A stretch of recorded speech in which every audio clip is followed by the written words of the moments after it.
Oh, hello everyone. How are you? I'm fine. I'm great. I'm reading this book, which is called Inferno by Dan Brown.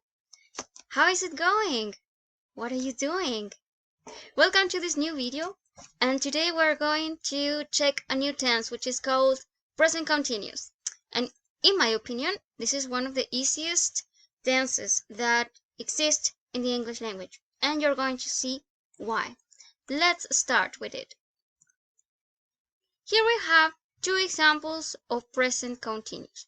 First of all, we use it to talk about actions happening now, in this moment.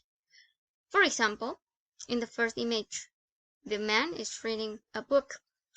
And in the second image, the woman isn't drinking coffee because she's drinking water, right? Please take a second to observe both images and both sentences and think about what both of them have in common. Can you see what? Look at this. ing here, ing here. That is one of the most important things that we have to take into account when we study and when we use present continuous. Another thing that we have to be aware of is verb to be.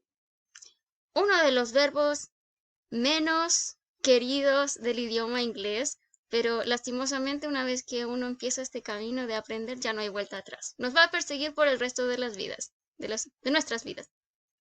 So, we're going to use verb to be in present, and you may have studied this before, but just in case, we're going to check what verb to be in present is. It has three forms. The first one is am, which is going to be used with I, yo. The second form is es, which will be used with he, she, and it. And the last form is are, which is going to be used with you, we, and they. This is very important when dealing with present continuous because we have to remember the form and the subject that corresponds to each of them. In terms of the structure, this is very simple. You already know that we can express an idea in affirmative, negative, and interrogative form, right? Or question form. Let's go with the affirmative. If you observe this structure of this formula, you are going to notice that we will start with the subject, the person. Then we have to select am, is, or are, of course, depending on the subject. And then we have to use a verb and include or add ing at the end of it. And then we have the complement, which is the rest of the sentence. We don't really care about it that much. Daniel is studying for an exam. En este caso, en el presente continuo, cualquiera sea la forma que yo esté utilizando, voy a tomar un verbo y voy a agregarle ing. Por ejemplo, work ya no será solo work, sino que será working. In the case of the negative form, if you observe, the structure is almost the same. The only difference is that I am going to add the negative particle. And in the question form, we also have the same components, but I am going to switch the order. So verb to be is going to be at the beginning of the sentence and then I am going to continue with my subject. En los tres casos, como pueden observar, el verbo va siempre con ing, o sea, en forma de gerundio.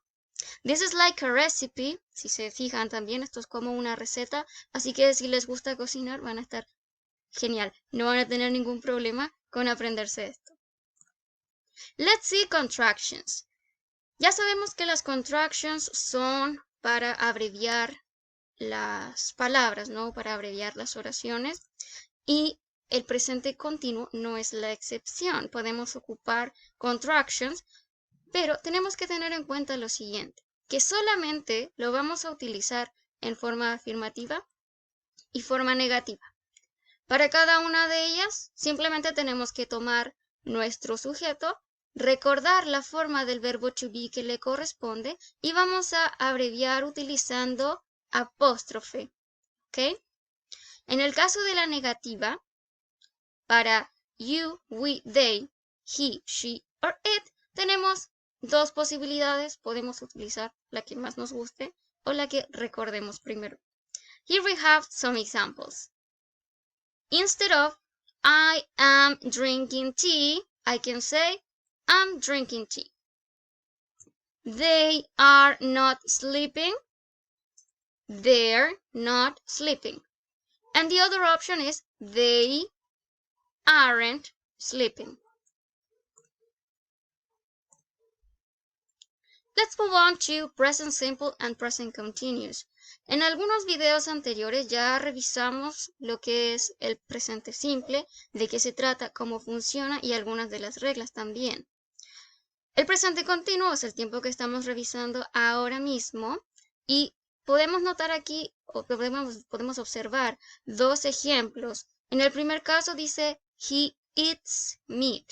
Él come carne. Esto es presente simple porque estamos hablando de algo que es usual, algo que es un hábito o algo que permanece en el tiempo. En cambio, cuando decimos he's eating meat, nos estamos refiriendo a algo que la persona está haciendo en este preciso instante, ahora mismo, y que no permanece en el tiempo, sino que es momentáneo y va a terminar en algún punto. So, let's move on to the exercises. Vamos con los ejercicios entonces para ver si es que se entiende o no. Translate the following sentences into English. Esta es la parte más fácil porque tenemos que traducir cada una de las oraciones que tenemos aquí. ¿A qué idioma? A inglés, por supuesto. For the second exercise, we have to read each of the sentences. Tenemos aquí algunas pequeñas conversaciones o unos pequeños diálogos y debemos elegir la forma correcta. Hay una opción que está en presente simple y hay otra opción que está en presente continuo. Debemos recordar cuál es para hablar de rutinas, hábitos, hechos o cuál es para hablar de acciones que están ocurriendo ahora y elegirla de acuerdo al contexto también. Finally, the last exercise consists of putting the verbs in the present simple or present continuous. Debemos elegir la forma correcta para completar cada una de las oraciones, si tiene que ser en presente simple o en presente continuo. Y debemos utilizar, por supuesto, el verbo que está en paréntesis. So that's it for today. Thank you very much for your attention. See you in another video. Bye bye.